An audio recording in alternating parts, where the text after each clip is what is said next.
Leonardo da Vinci's genius is often celebrated through his art and ambitious inventions, but a recent analysis using quantum AI proposes a far more radical reality. It claims to have decoded a lost sketch from the Codices Madrid, revealing not merely a mechanical calculator, but a programmable computer built on principles of adaptive learning and conditional logic.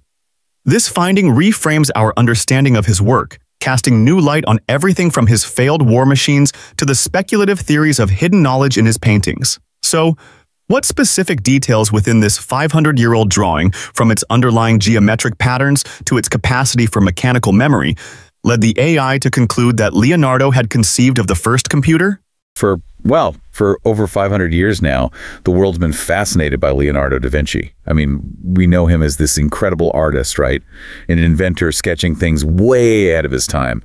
Anatomy expert, visionary, the list goes on. Absolutely. A true Renaissance man in every sense. But even with all that study, all that admiration, it feels like his deepest secrets, the really radical stuff, stayed hidden, locked away in these cryptic notes and sketches, almost deliberately hidden. That's right. He often used mirror writing, coded language. He clearly wanted some ideas kept private. So what if I told you that now some really advanced artificial intelligence has done something pretty unthinkable? It scanned these hidden designs, peered right into the architecture of his mind. It's genuinely happening. Right. And the results are, well, they're shaking things up. Imagine finding a blueprint sketched half a millennium ago for a device so advanced in its thinking that just seeing it makes modern experts stop and really question things.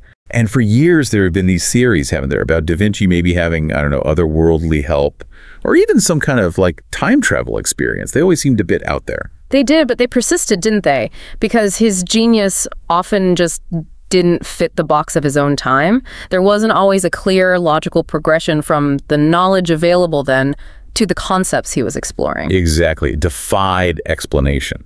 So the central question hangs there. What did this AI actually find?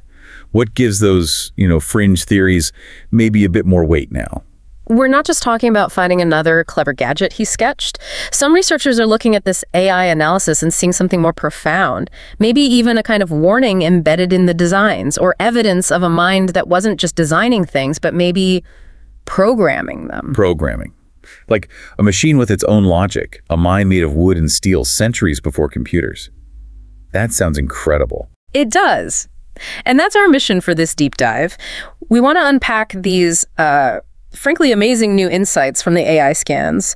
We'll connect the dots between his really unusual life, those questions about where his ideas came from, and the brilliance hidden in his mechanics and even his most famous paintings. It's like this new technology gives us a whole new lens to see his work through, revealing something deeper, maybe more systematic going on. Precisely. We're going on a journey today from, ancient theories and dusty notebooks right up to cutting-edge stuff like quantum AI. And we're going to explore this idea. Could Da Vinci have been, in a way, the world's first coder, thinking about programmable machines centuries before the computer age even dawned? You know what that really means for his legacy, for how we understand human potential. It's huge. So, get ready. You might need to rethink everything you thought you knew about Leonardo da Vinci.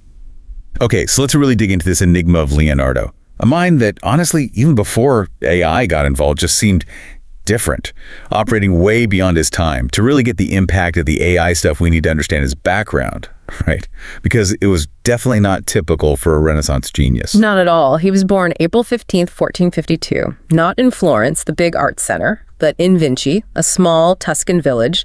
His father, Ser Piero, was pretty well-off a notary, a lawyer, respected guy. But his mother, Caterina, she was a peasant woman. And back then, in 15th century Italy, that was a huge deal, wasn't it, being illegitimate? Oh, absolutely. It shaped everything. It meant no prestigious Latin school, no university, like the famous Platonic Academy in Florence, where all the elite kids went. He couldn't inherit his father's money or job. So it wasn't just social awkwardness, it was a real barrier. It basically forced him onto a completely different path, didn't it? One that wasn't about formal lessons, but about, something else. Exactly. And that something else was nature. Instead of studying ancient texts, Leonardo spent years just roaming the hills and valleys near Florence. He became this incredibly intense observer. Just looking at things. More than looking, studying meticulously. Birds flying? How did their wings work? Rock formations? How did they get like that? Water? How did it move? What forces were at play? Mountains, their structure, their lines. He was dissecting the natural world with his eyes and mind. While other artists were focused on, saints and portraits. Right. They were focused on religion, on people. Leonardo developed this almost systems-level view by looking at nature's mechanics. He built this vast internal library of observations, completely self-taught, that probably rivaled anyone coming out of the formal schools. And this deep connection with nature, maybe it set the stage for something Weirder. I mean, there's this story about a cave, isn't there? Yes, around 1480.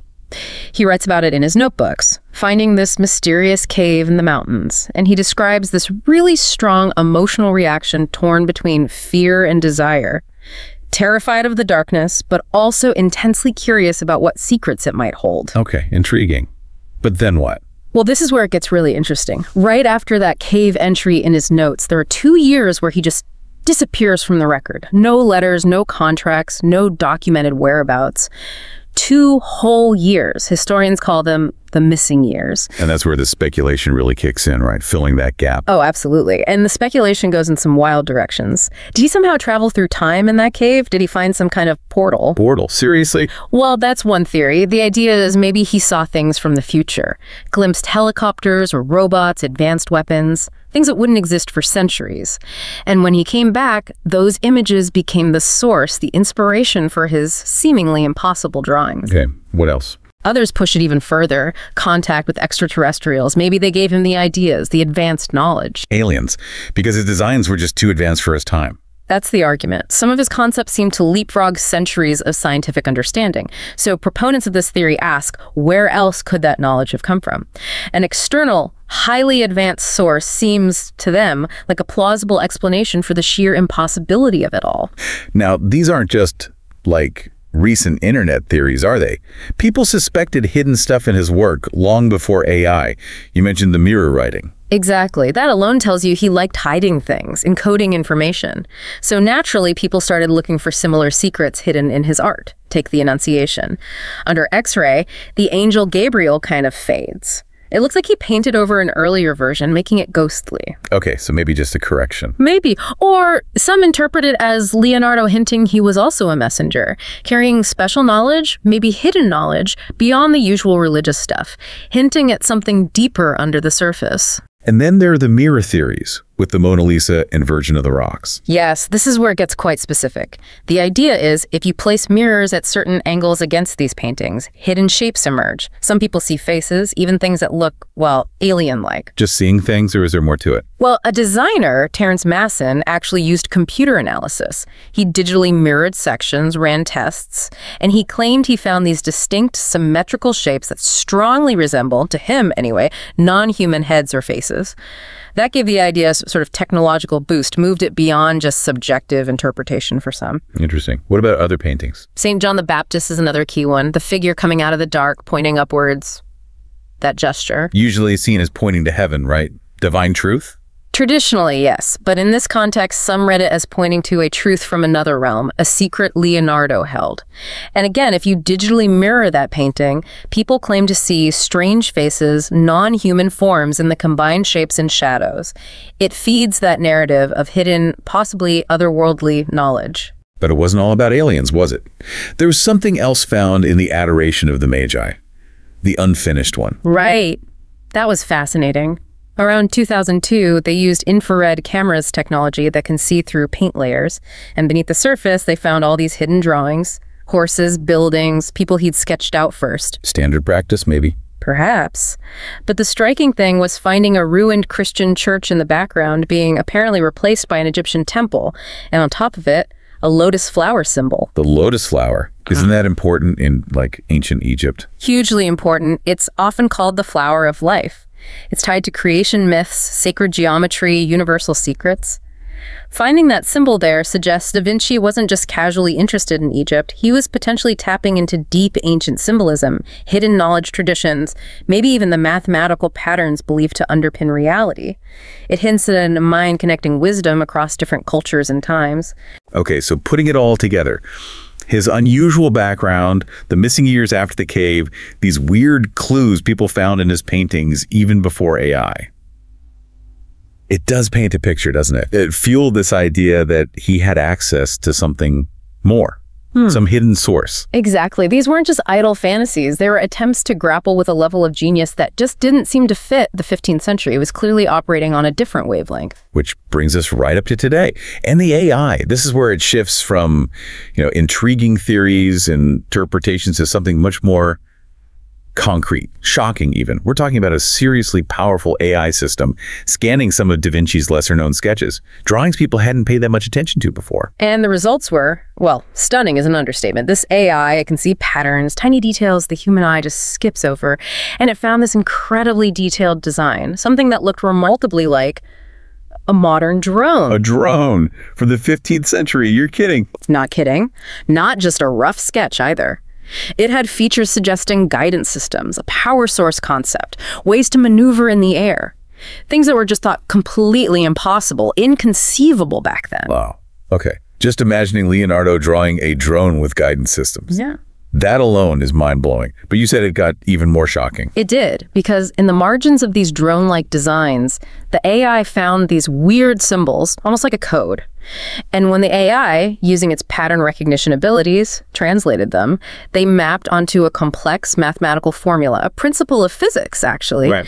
And it was a principle that wasn't discovered or formulated in modern science until centuries later. Okay, wait, so drone designs and math from the future. Essentially, yes. And this is where those older theories about time travel or alien contact suddenly get a huge jolt of, well, technological validation. How else could he have known this math, this drone tech? It strongly points to a knowledge source outside his own time and place. So some researchers are saying this pretty much proves he saw something or learned something from way beyond the 15th century. That's the argument gaining traction, yes. It lends serious weight to the idea that whatever inspired him wasn't confined to his contemporary world. It suggests an external, highly advanced input of some kind. So the AI didn't just find a cool invention, it found proof he was working with concepts centuries ahead of his time. That's a massive discovery already. A huge initial shock. It confirms so many suspicions about just how far his genius really went. But believe it or not, that was just the warm-up act. There's more? Oh, yes. That was from some lesser-known sketches. The AI's next big analysis, focusing on one particular notebook that had been lost for ages, that revealed something even more profound. Something that could rewrite not just Da Vinci's legacy as an inventor, but position him as something else entirely, something revolutionary. Okay, so which notebook was this? The one that took things to a whole new level? This was the Codices Madrid, an incredible collection of his drawings and notes, and unbelievably it was lost for centuries, just vanished. It only turned up again in 1967, found in Spain. Wow. Lost notebooks of Da Vinci. And inside, among all the anatomical drawings and gear sketches, there was this one drawing dated around 1502. And at first glance, it just looked like, an early attempt at a mechanical calculator. like gears and wheels to add numbers, not electronic, obviously. Exactly. Purely mechanical. Wooden gears, intricately designed to mesh and turn. 13 different wheels, specifically, each one turning to represent numbers. And how did it handle, adding bigger numbers, carrying the one? That was the clever bit. He designed it so if one wheel turned 10 times, it would automatically push the next wheel over by just one position, a mechanical way to carry the tens. It was ingenious for its time, showing this amazing foresight into mechanical computation way back then. Okay, brilliant design. But how does AI take this further? You mentioned quantum AI. What even is that, in simple terms? Right. So normal computers think linearly, right? One step at a time, dealing with bits that are either 0 or 1. Quantum AI is different. It uses weird quantum physics stuff like superposition, where something can be 0 and 1 at the same time, and entanglement. Okay, getting complicated. Yeah, but think of it like this. Instead of checking one possibility, then the next, quantum AI can check millions, maybe billions of possibilities all at once. It's like glancing at an entire library instantly and seeing all the patterns, not reading book by book. It thinks in layers, sees connections a normal computer would take ages or forever to find. So it can see deeper patterns, hidden connections. Exactly. It's incredibly powerful for analyzing complex systems with tons of variables, like, say, an intricate Da Vinci sketch with ambiguous notes. So they scanned this calculator sketch with this quantum AI. They took a super high-res scan, like incredibly detailed, and fed it into the quantum system. And the AI didn't just look at the ink on the surface. It went deeper. Much deeper. It analyzed every single line, every mark. First, it translated all of Da Vinci's reversed Italian notes into plain text. Then it looked at how those 13 gears could possibly fit together, not just the obvious way, but exploring millions of potential configurations, like a super complex 3D puzzle. And from all that, it built a functional 3D digital model. And then, and this is cool, they used 3D printing to create a real working physical version of Leonardo's machine based on the AI's analysis. they built it. Wow. And what happened when they actually, used it, turned the handle? That's when things got really weird, the first shock. The machine didn't just do math, it seemed to learn. Learn? How can gears learn? Well, the more they operated it, the smoother it ran. The gears turned more easily, meshed better, less friction. It was like the machine was optimizing itself through use, getting better at its job just by doing it, improving itself through repetition. Okay, that's unusual. What else? The AI noticed it was adaptive. It subtly changed how its parts moved depending on the load, like how much pressure was on the system. It made tiny adjustments, maybe to gear engagement, to keep running smoothly under different conditions. Self-optimizing, which is revolutionary for a 15th century concept. Adaptive mechanics. Yeah. Anything else? Yes. Beyond just adding numbers better, it started showing signs of logic. Logic. Yeah. Like thinking. Not thinking like us, obviously. But it wasn't just following a fixed sequence ABC. It seemed to make choices. Depending on what was happening inside the machine, maybe how fast a gear was turning, or its position, different parts would engage or move differently, it showed variable behavior based on internal states, not typical for a simple adding machine at all. So how did they figure out why it was doing this? The AI used special vision tools, almost like digital forensics, to look under the main ink lines of the sketch, searching for anything fainter, anything hidden. And it found something. It found fake pencil lines, almost invisible, lines that had been there for 500 years, completely unnoticed, and these lines formed a perfect Fibonacci spiral. The golden ratio spiral, the one Da Vinci was obsessed with, that shows up in nature everywhere. The very same. We know he loved it, used it in his art, saw it as this fundamental pattern of life and beauty. Finding it hidden within the mechanical drawing wasn't just decoration. What did it mean? It suggested he wasn't just building a calculator, he was embedding a second layer of design, maybe trying to merge natural principles, mathematical beauty, and mechanical function into one thing. It was this incredible link between his art, his science, his observation of nature, all encoded in one device. That alone is incredible. A machine embodying the golden ratio. Absolutely. A mind-blowing discovery in itself, but it turned out to be just scratching the surface of what this machine could really do. Okay, so this machine learns, it adapts, it has logic, it's got the Fibonacci spiral hidden inside. What else could there possibly be? Well, the quantum AI kept playing with the configurations, looking at those subtle notes in the margins Da Vinci left. And when it rearranged the gears according to one of those alternative setups, the machine suddenly did something completely different and completely unexpected. What? Did it make coffee? Not quite. It could measure the stars. Measure the stars. The way the gears turned, the ratios between them in this configuration, they precisely matched calculations related to celestial distances. They lined up with the kind of math used in 16th century navigation tools, astrolabes, things used to figure out how far apart stars appeared in the sky. So it wasn't just a calculator. It was also an astronomical device. Potentially, yes. And remember that 13th wheel. In this configuration, its rotational cycle lined up almost perfectly with the 29.5-day lunar cycle, the time it takes the moon to go around the Earth. So it could track the moon too. It strongly suggests it. So this thing, which looks like a simple adder, might have been a multi-tool calculator, star tracker, lunar phase calculator, maybe even a kind of mechanical map of the heavens. A modular design, centuries ahead of its time. Okay, my mind is officially blown. Is there anything else? Please tell me there's more. Oh, there's more. The AI found something else on the sketch paper itself, something really faint spread across the drawing, like a soft, wavy watermark embedded in the paper fibers. A watermark, like on money. Sort of, but integrated into the drawing itself. And when the AI analyzed the pattern of this faint watermark, it resolved into a face. Whose face? Leonardo da Vinci's own face, a self-portrait. And the proportions matched his famous Vitruvian Man drawing almost exactly. He hid his own face in the drawing. Why? That's the multi-million-dollar question, isn't it? Was it a hidden signature? A personal mark only discoverable with technology he couldn't have imagined. Was he embedding himself, the creator, into the creation? Maybe leaving a message for the future, for people like us who could finally see it. It suggests this incredible awareness of time and maybe a future discovery. Wow. Okay. But you mentioned its intelligence before. What was the most mind-blowing part about how it worked? Right. So the AI ran more complex simulations, and the machine started doing something that really baffled the engineers at first. It changed how it operated based on its own history. It began to sort of prefer certain sequences of gear movements over others. Prefer, like it had favorites. In a mechanical sense, yes. It remembered which paths had worked more smoothly or efficiently before, and it would tend to follow those paths again. It used its past experience to optimize its future movements. That sounds like learning. Mechanical memory. That's exactly what scientists call it. It's the basic idea behind how our brains learn too, right? Repetition strengthens pathways. This machine did the same thing, but with physical gears and levers. It was exhibiting a very early, very simple kind of mechanical intelligence, learning through feedback. So Da Vinci might have built a machine that could literally teach itself mechanically 500 years ago. The evidence points towards it, and the AI saw how it was doing this. It wasn't just step one, step two, done. It was operating like a computer loop. A loop, like in programming. Precisely. It took the result, the output, from one cycle of movement or calculation and used that result as the input for the next cycle.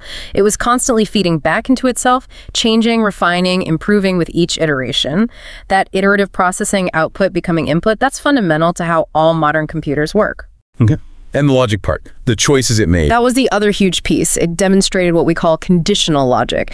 If X happens, then do Y. If-then statements, Yeah. like in coding. Exactly. If one gear reached a certain point, then a lever would engage, or then a different set of wheels would start turning. It wasn't just linear, it could branch. It could make a decision based on a condition. And that if-then capability is the absolute bedrock of computer programming. It allows programs to respond dynamically. So put the loop and the conditional logic together. And what you have is the fundamental concept of a programmable machine, a mechanical computer. Made of wood and metal, yes, but capable of following instructions, adapting based on conditions, and iterating. Which means Leonardo da Vinci drew the world's first programmable machine. He basically invented the idea of coding. That's the staggering conclusion that AI analysis points to. Over 300 years before Charles Babbage and Ada Lovelace, who are usually credited with the first computers and programs, he conceived of it. Mind blown. Is there anything else about this machine? One more fascinating detail the AI picked up, the structure. When it analyzed the shape, the spacing, the connections of all the gears and levers, the entire internal structure mirrored the anatomy of a human hand. The bones, the joints, the way fingers articulate. He based it on a hand.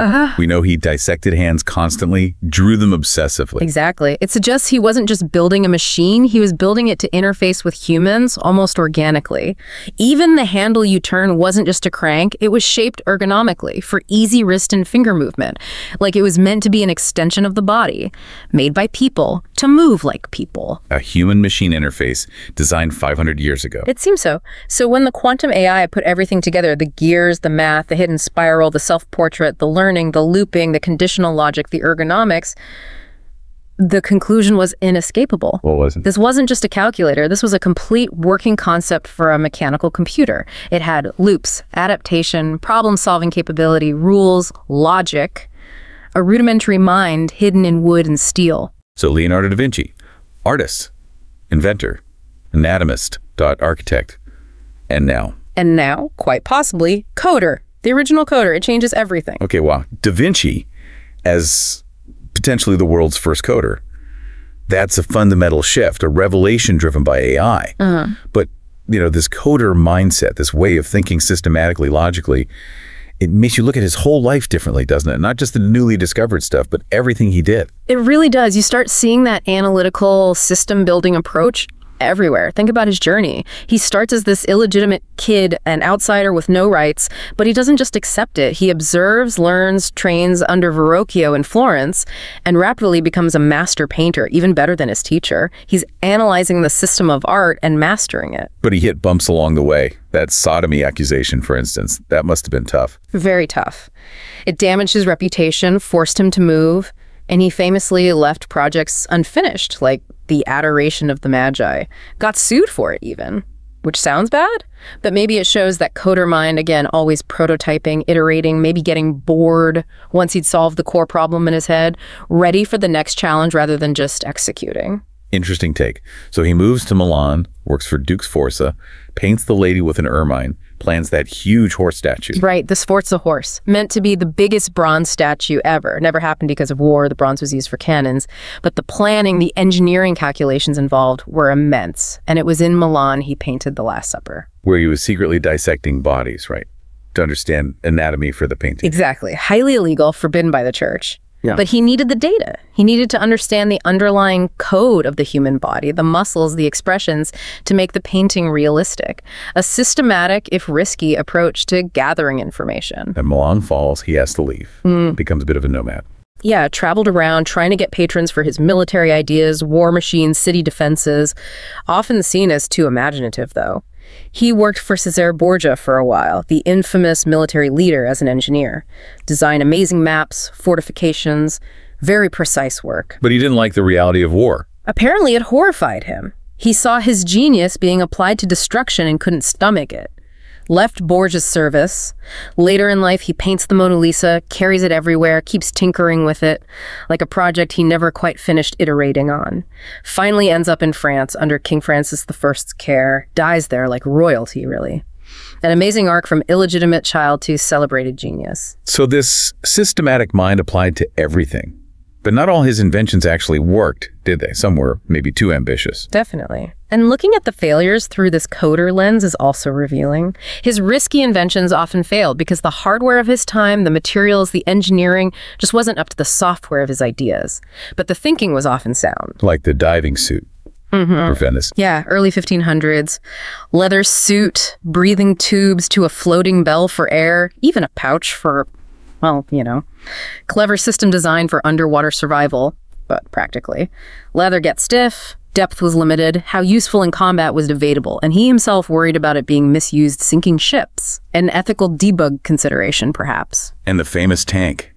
The armored vehicle. Looked amazing on paper, conical, wheeled, cannons poking out. But the design had this fatal flaw. The cranks to turn the wheels were set up to work against each other. It literally couldn't move. An accident. Or some historians think it was deliberate, a built-in flaw, a bug he coded in to stop this potentially devastating weapon from ever actually being built and used. If true, that's an incredible statement about his ethics regarding his own inventions. What about the flying machines? The ornithopter? Yes, based directly on his bird studies, trying to replicate nature's code for flight with flapping wings, gears. Beautiful designs, but the flaw there was power.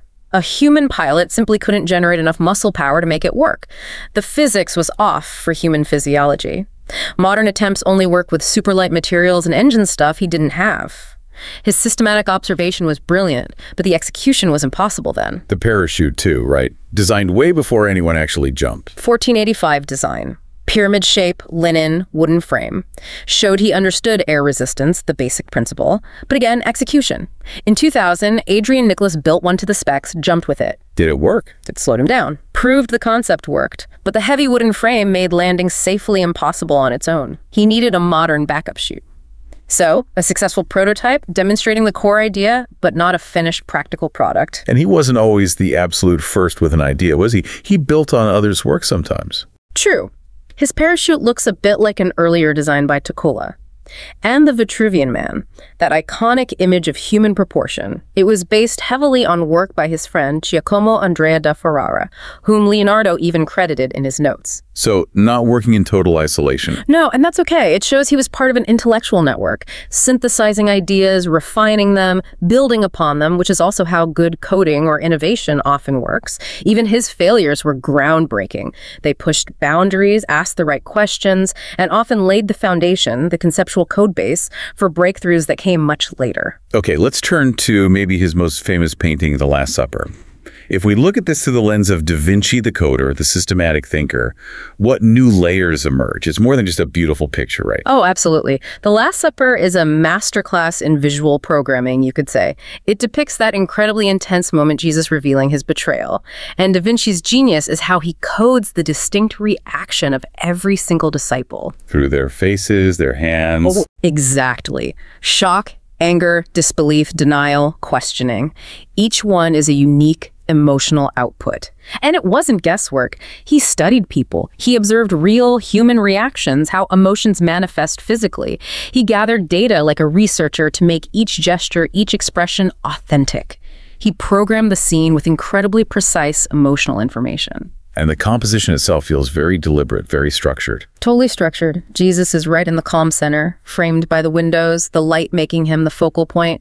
His pose forms a stable triangle piece, divinity amidst the chaos of the disciples. And the disciples aren't just randomly placed, are they? Those groups of three. No, that's brilliantly organized. 4 groups of 3. Their bodies are turned, interacting within the groups, creating this dynamic flow of confusion and discussion. And that number 3 keeps repeating 3 windows, groups of 3, Jesus as a triangle. It's like a recurring motif in the code, clearly referencing the Holy Trinity. Symbolism is embedded everywhere. The bread and wine for the Eucharist. Right.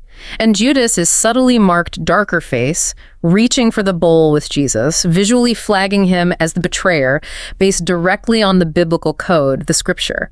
Precise narrative cueing. And the perspective. That famous linear perspective. Mathematically perfect. It's like an algorithm ensuring your eye goes straight to Jesus.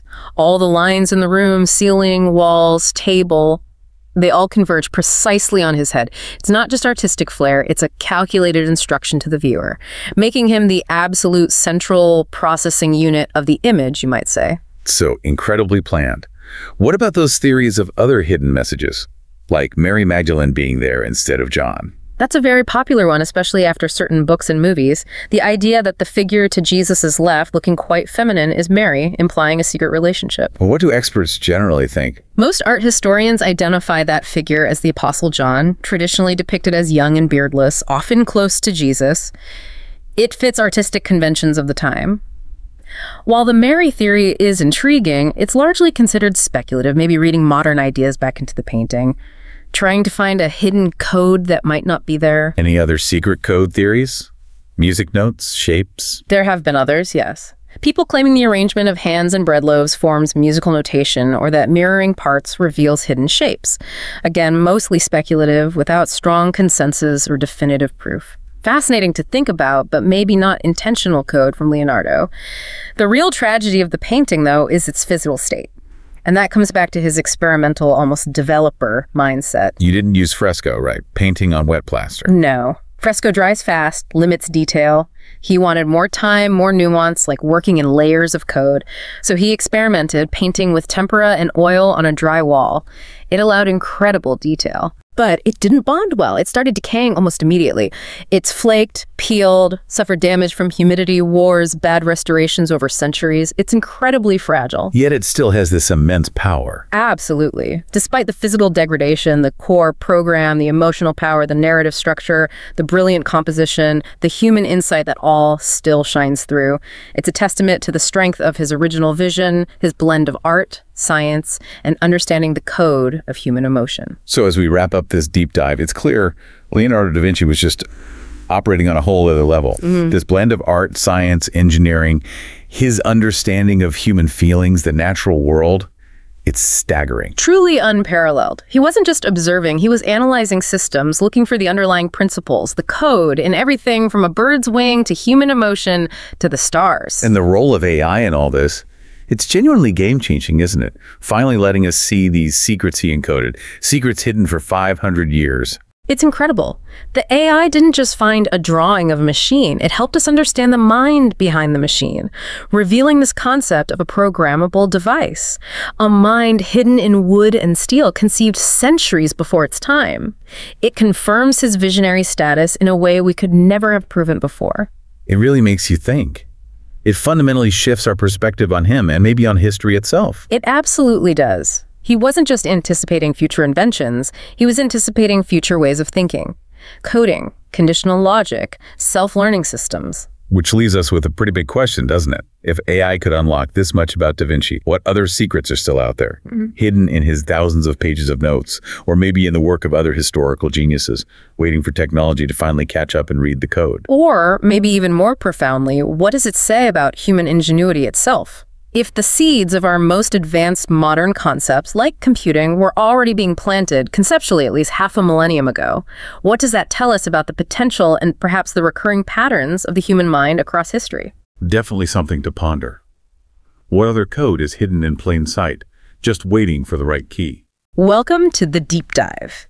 Today, we're looking at something truly mind-bending involving Leonardo da Vinci. Yeah, it's this idea that for, 500 years, some of his most, let's say, out there designs were hidden in sketches. Right, cryptic sketches. And now artificial intelligence has stepped in and done something pretty remarkable. It scanned these secrets. But what it found, it wasn't just another invention. It seems to be a design so advanced, it's shaking up how experts see Da Vinci. Exactly. So this deep dive, we're revealing what that AI found. We're talking about possible drone tech, maybe the world's first mechanical computer, all conceived centuries ago. It's pretty stunning stuff. We'll touch on some background theories that kind of set the scene, but then really jump into how AI is rewriting the Da Vinci story. And our mission here really is to cut through all the centuries of speculation and give you the clear picture based on these new findings. Yeah, a shortcut to getting informed. We want to connect the dots, give you those aha moments based on the sources we've looked at. And make it all, easy to grasp. Even the complex bits about AI and mechanics, we want you to really understand the sheer scale of his genius. Okay, let's unpack this. Where do we start? Maybe with his beginnings. Good idea. To get the context for these revelations, we need to remember Da Vinci's path wasn't typical. Born 1452 near Florence. Right, Vinci. And the key thing, born outside of marriage.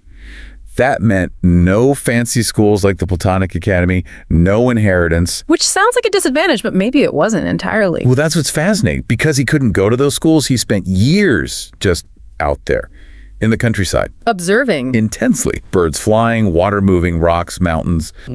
While others were deep in classical texts or religious studies, he was figuring out how the world worked. Hands-on learning. Exactly. He basically educated himself, gathered this incredible knowledge base just through observation and curiosity, became a top scholar in his own right. Okay, so he's got this intense observational skill. Then comes this mysterious cave incident around 1480. He wrote about it. He did. And it seemed to affect him deeply.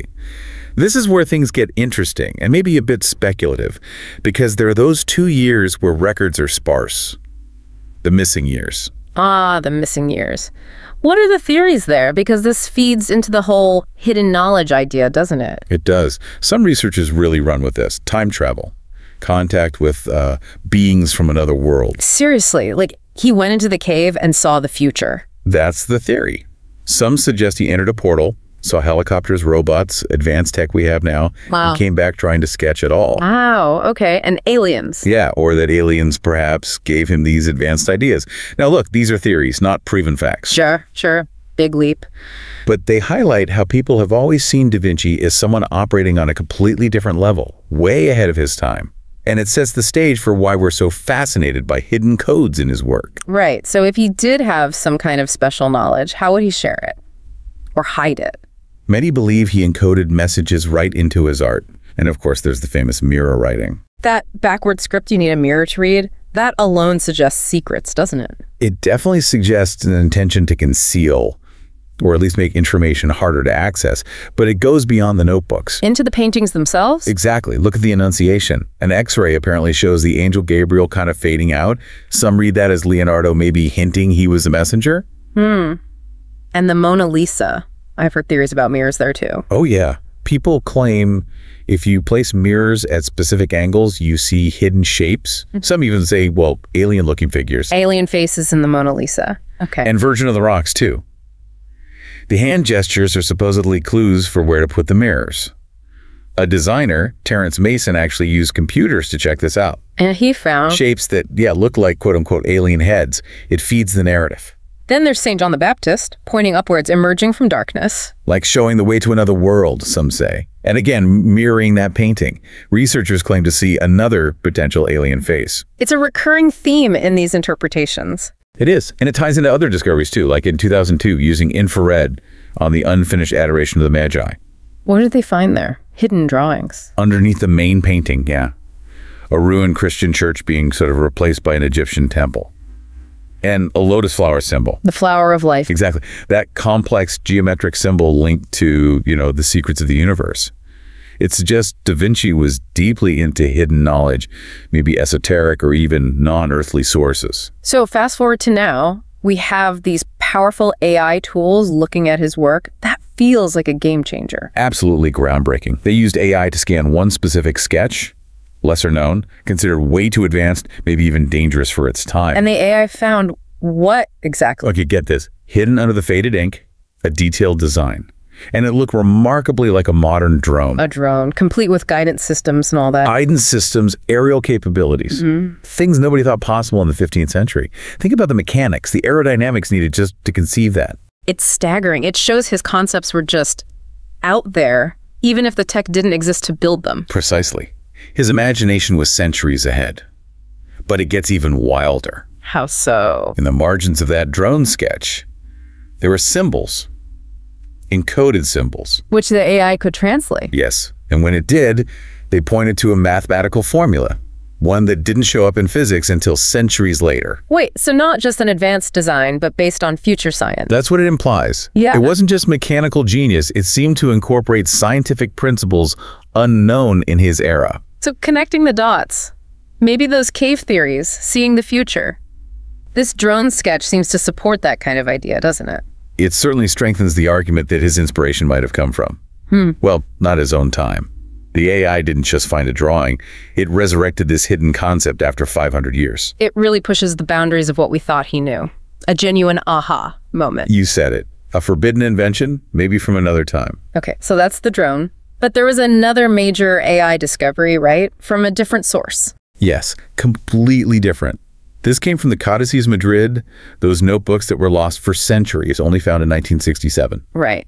And inside those? A drawing from around 1502. At first glance, it looks like some kind of calculator. Mechanical, I assume, not electronic. Oh, absolutely. Purely mechanical.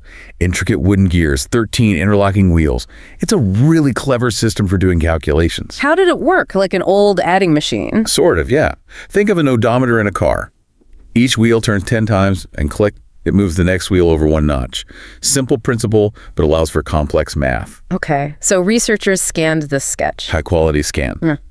And they fed it into a quantum AI system. Quantum AI, let's pause there. Can you break that down simply for us? How is it different? Sure. So a regular computer thinks step by step, right? Processes things one after another. Quantum AI, it's different. It could explore millions of possibilities simultaneously. Millions? Yeah, it thinks in layers, sees patterns, probabilities all at once. It's incredibly powerful for digging into complex data and finding connections you'd otherwise miss. Got it. So it sees the hidden stuff. What did it find in the calculator sketch? It went deep. First, it translated Leonardo's notes. The reverse Italian script.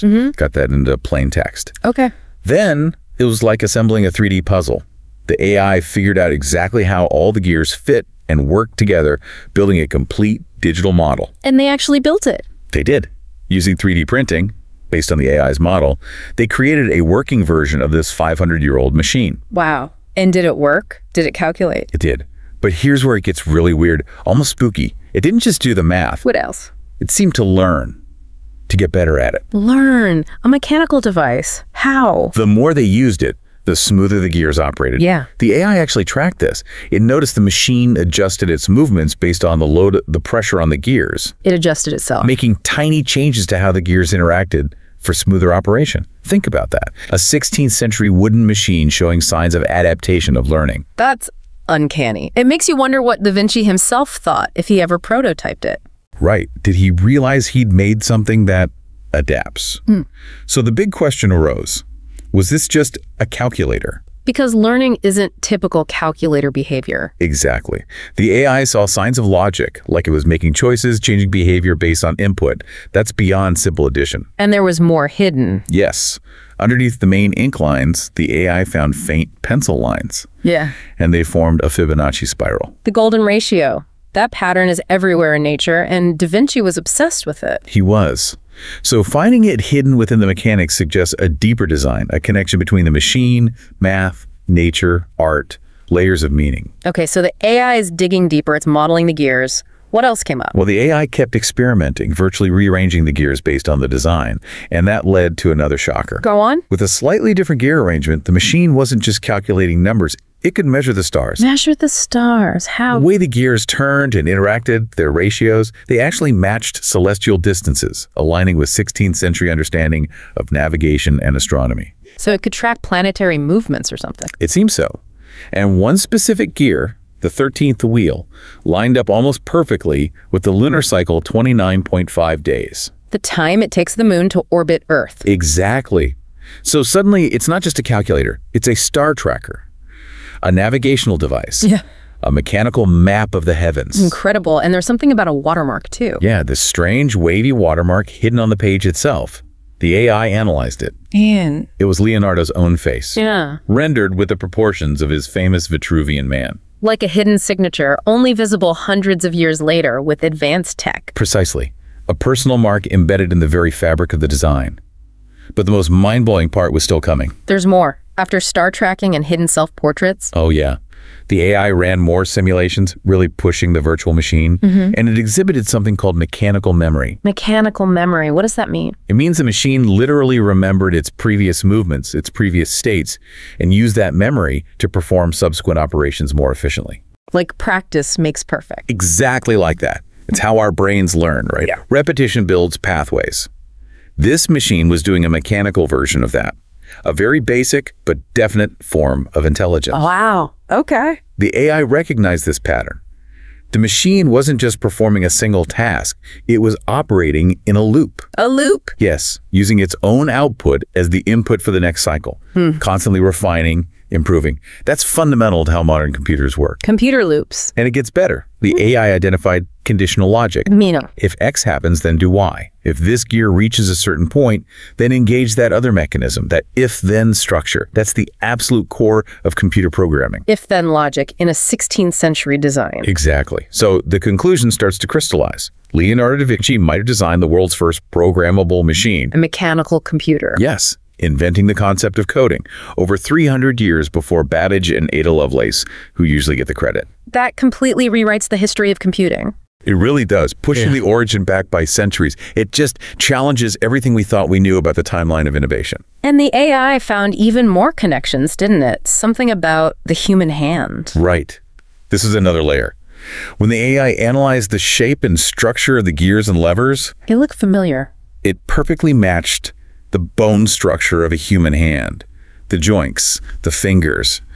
And we know Da Vinci studied anatomy, especially the hand, in obsessive detail. So the machine was designed like a hand. And the handle you'd turn, it was ergonomically shaped to fit the wrist and fingers perfectly, almost like it was meant to become an extension of the user, an intuitive interface. That's incredible attention to detail. Human-centered design in 1502.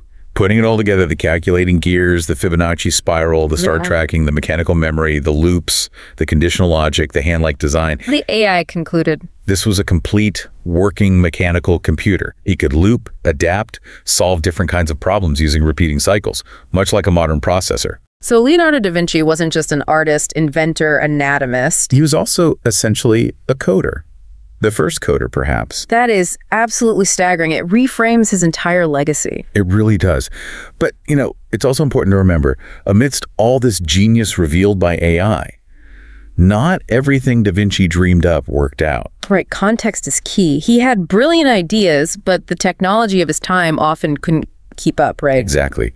Back in the 1400s, 1500s, inventors needed patrons, wealthy backers.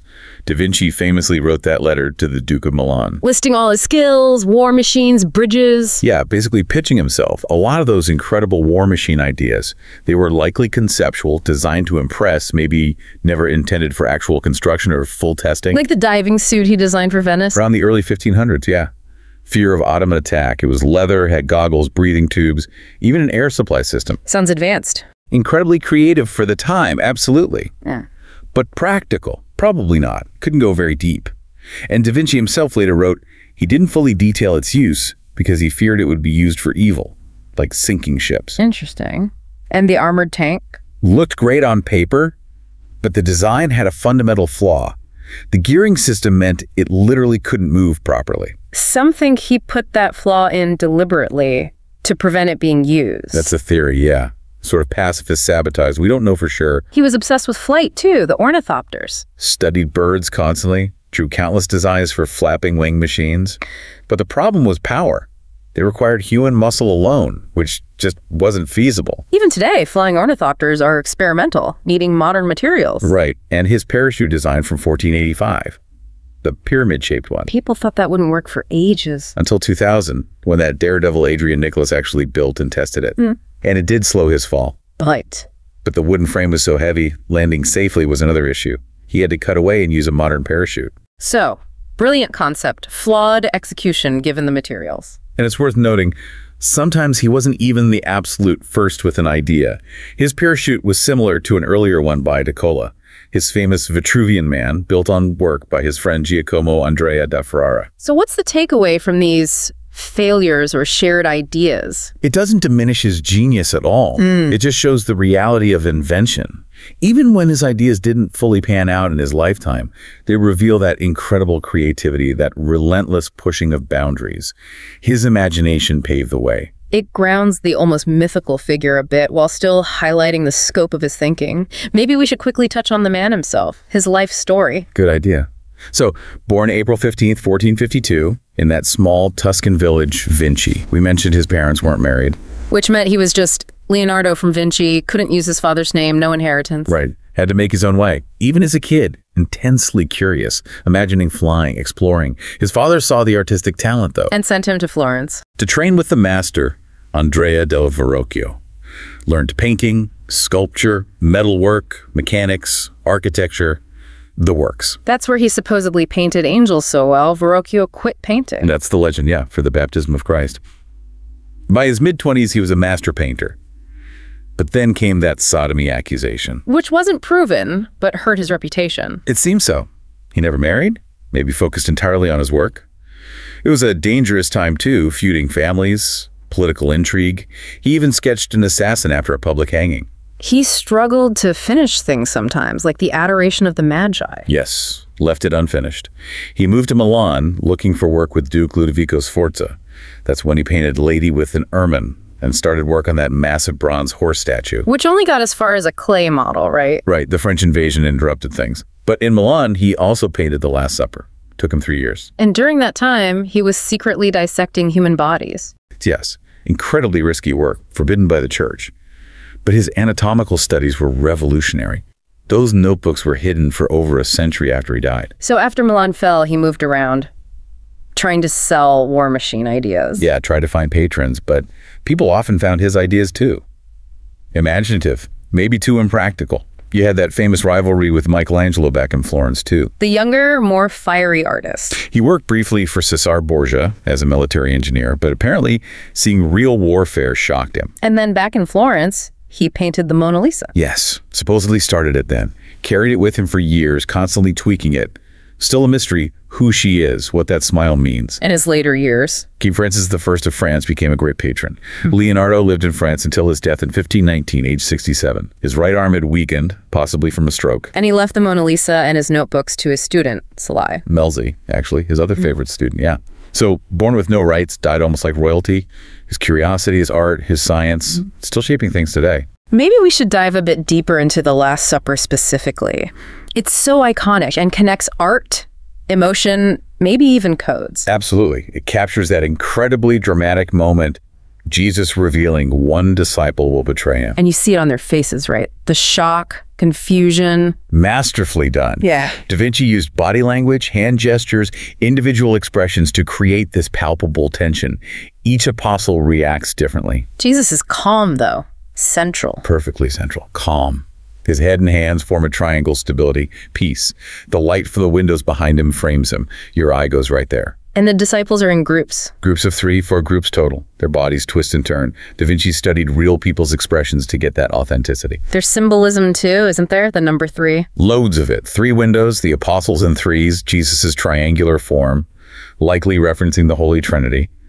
The bread and wine, obviously hinting at the Eucharist. And Judas. How is he shown? He's recoiling, face slightly darker, clutching a bag of money, and reaching for the same bowl as Jesus, directly referencing the gospel passage about the betrayal. Da Vinci also used perspective tricks, right? Linear perspective, yes. All the lines in the room, the ceiling, the walls, the table, they all converge on Jesus's head. Makes him the undeniable focal point. Every detail planned. But of course, there are the secret message theories too. Oh, always. The most famous is that the figure to Jesus's left isn't John, but Mary Magdalene, suggesting a special relationship. But most experts say it's John. Yeah, traditionally identified as the youthful John. Other theories suggest hidden musical notes in the arrangement of bread rolls or secret shapes in the spaces between figures. These are mostly fringe ideas, though. And the painting itself has suffered damage. Sadly, yes. Da Vinci experimented. He painted on a drywall surface, not traditional wet plaster fresco. It allowed for more detail, but was much less durable. So it started flaking and fading pretty quickly. Yes, and numerous restorations over the centuries mean a lot of the surface isn't original Da Vinci anymore. But the core remains. Absolutely. The power of the composition, the emotional storytelling through light, shape, expression, it's still there. It shows his genius wasn't just painting. It was thinking, using science, math, psychology all together. What an incredible journey through his work and these new discoveries. Just recapping, we went from theories about hidden knowledge, alien faces in art, to these potentially world-changing AI revelations. Yeah. A drone-like design from the 15th century, and what looks stunningly like the first mechanical learning computer. Centuries before anyone thought possible. It doesn't just add to his story, it kind of fundamentally changes it. It really does. He wasn't just an artist, not just an inventor. He was potentially a protocoder, a visionary blending art, science, math, and maybe an understanding of the universe that was just profound. What's amazing is how his core method, that intense curiosity, that meticulous observation, laid the groundwork for ideas that are still resonating, still puzzling us today. It's constantly pushing boundaries, yeah. So, for you listening, what does all this mean? Does this deep dive change how you view genius? Or that line between art and science? Or maybe make you wonder about what other hidden knowledge might be sitting right there in plain sight, just waiting for the right tools, the right questions to bring it to light. Consider this final thought. What if the man behind the Mona Lisa's smile was hiding something far bigger? What if his ultimate masterpiece wasn't a painting or even one invention, but the mind itself? That restless, endlessly curious, adaptive mind, operating a bit like that mechanical computer AI, just helped us rediscover. Keep exploring, keep questioning. Thanks for joining us on this deep dive. If you enjoy this video, please like, share, subscribe, and hit the bell to the later update from my channel. Thank you for watching till the end, and see you in the next video.